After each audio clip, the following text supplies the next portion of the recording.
और छत्तीसगढ़ डीएमएफ घोटाले को लेकर एंटी करप्शन ब्यूरो और इकोनॉमिक ऑफेंस विंग ईओडब्ल्यू की टीम ने बड़ी छापेमार कार्रवाई की है। रायपुर, धमतरी, राजनांदगांव, भिलाई, दुर्ग समेत कई जिलों में दबिश दी है। दुर्ग में मेघगंगा ग्रुप के संचालक मनीष पारक के ठिकानों पर छापा मारा गया है और ठिकानों से महत्वपूर्ण दस्तावेज और इलेक्ट्रॉनिक उपकरण खंगाले गए हैं। छापेमारी से प्रदेश के कारोबारियों और सप्लायरों में हड़कंप मचा हुआ है। तो एंटी करप्शन ब्यूरो और इकोनॉमिक ऑफेंस विंग की टीम की ये छापेमारी धमतरी, राजनांदगांव, भिलाई, दुर्ग समेत कई जिलों में ये छापेमार कार्रवाई की गई है, दबिश दी गई है। मेघगंगा ग्रुप के संचालक मनीष पारक के ठिकानों पर छापा मारा गया है और महत्वपूर्ण दस्तावेज बरामद हुए हैं। इलेक्ट्रॉनिक डिवाइसेस हैं, उनको भी खंगाला जा रहा है ताकि डीएमएफ घोटाले को लेकर वहां से सबूतों की बरामदगी हो सके, साक्ष्य जुटाए जा सके।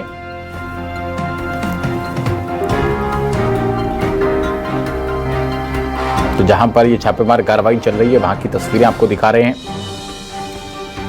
एंटी करप्शन ब्यूरो एसीबी और ईओडब्ल्यू की टीम छापेमार कार्रवाई करने के लिए पहुंची हुई है। धमतरी, राजनांदगांव, भिलाई, दुर्ग समेत कई जिलों में दबिश दी गई है। महत्वपूर्ण दस्तावेज और इलेक्ट्रॉनिक डिवाइसेस खंगाली जा रही हैं जिससे डीएमएफ घोटाले से जुड़े हुए तार कनेक्ट हो सकें।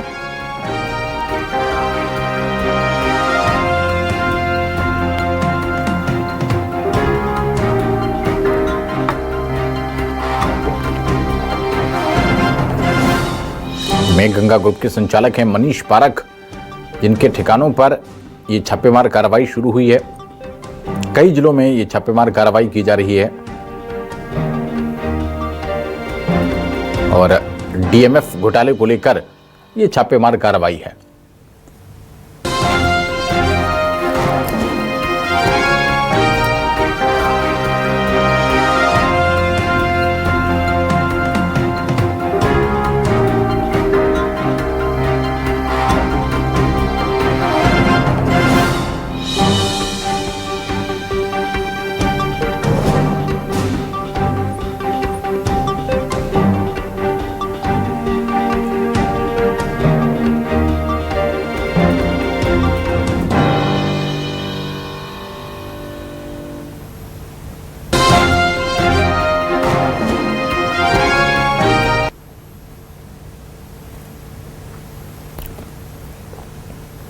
और ज्यादा जानकारी के साथ हमारे संवाददाता मनेंद्र पटेल जुड़ गए हैं। मनेंद्र, डीएमएफ घोटाले को लेकर एंटी करप्शन ब्यूरो और इकोनॉमिक ऑफेंस विंग की टीम छापेमार कार्रवाई कर रही है, क्या अब तक सामने आया है? देखिए, ईओडब्ल्यू और एसीबी की टीम जो है संयुक्त रूप से कार्रवाई कर रही है और डीएमएफ घोटाले को लेकर पहले भी कई लोगों के यहाँ छापेमार कार्रवाई की जा चुकी है, लेकिन इस बार दुर्ग के मनीष पारक के यहाँ ईओडब्ल्यू की टीम छापेमार कार्रवाई कर रही है। डीएमएफ घोटाले के तार कहीं ना कहीं कई लोगों तक जुड़े हैं और कई लोगों ने इसका लाभ लिया है। इसको लेकर जो है छापेमार कार्रवाई की जा रही है। इसमें रायपुर, दुर्ग, भिलाई, धमतरी जैसे कई इलाकों, कई जगहों पर कई लोगों के यहाँ कार्रवाई की जा रही है। आज मनीष पारक जो कि एडुकॉम के जो संचालक माने जाते हैं, साथ ही साथ उनका लाइफ केयर करके डायग्नोस्टिक सेक्टर भी चलता है, तो ये उनका जो है व्यापार व्यवसाय है जिस तरह से उनका फैला हुआ है। और जिस तरह से देखा जाए तो कई नेताओं से भी उनके करीबी माने जाते हैं और उसके कारण ये जो है छापेमार कार्रवाई की जा रही है। कहीं ना कहीं किसी न किसी तार जो है उन तक पहुंची है, जुड़े हुए हैं, चाहे वो मोबाइल नंबर के माध्यम से या दस्तावेजों के माध्यम से। तो मनीष पारक के यहाँ फिलहाल ईओडब्ल्यू एसीबी की टीम संयुक्त रूप से छानबीन की कार्रवाई कर रही है। अभी तक क्या दस्तावेज मिले हैं, किस तरह की जानकारियां मिली है, ये स्पष्ट नहीं हो पाया है, लेकिन फिलहाल अभी कार्रवाई जारी है लगातार ईओडब्ल्यू और एसीबी की टीम की। कितने अधिकारी मनेंद्र अब तक पहुंचे हुए हैं और कितने बजे से ये छापेमार कार्रवाई हो रही है? लगभग सुबह 7 बजे से यह कार्रवाई जारी है और 8 से अधिक अधिकारी जो है वहां पर मौजूद हैं।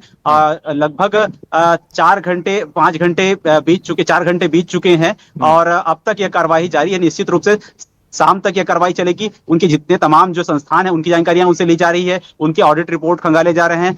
जिस तरह से उन्होंने सरकार से किस योजनाओं के तहत लाभ लिया है या फिर डीएमएफ के चीजों से उनकी संलिप्तता रही है, इन सब तमाम चीजों में पूछताछ की जा रही है। उनके रिश्तेदारों के जो भी है मोबाइल नंबर और सारी चीजें तमाम चीजें खंगाली जा रही है। यानी एसीपी और ईओडब्ल्यू की जितनी भी तरीके होते हैं छानबीन के, वो तमाम तरीके किए जा रहे हैं जिससे इस में संलिप्तता का खुलासा जो है अन्य लोगों तक हो सके।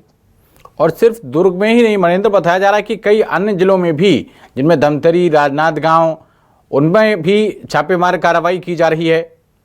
ये एक साथ जी, जितने भी लोगों के यहाँ छापेमार कार्रवाई की जाए वे सभी बड़े कारोबारी हैं। हाँ। और कारोबारियों के यहाँ डीएमएफ की संलिप्तता, ये तो एसीबी और डीएमएफ की जांच कोई में ही पता चल पाएगा कि आखिरकार वो अपनी चार्जशीट में क्या दाखिल करती है और किस तरह से इसमें संलिप्तता उनके सामने आती है। लेकिन जितने भी आज दुर्ग, भिलाई, रायपुर या बिलासपुर जहां भी छानबीन की कार्रवाई की जाए, सभी जो है बड़े कारोबारी हैं, शहर के प्रतिष्ठित लोगों में जाने जाते हैं और उनका जो है संबंध कहीं ना कहीं किसी राजनीतिक दल से रहा है और उसके आधार पर, राजनीतिक समर्थन के आधार पर ही उनके यहाँ छापेमार कार्रवाई की जा रही है।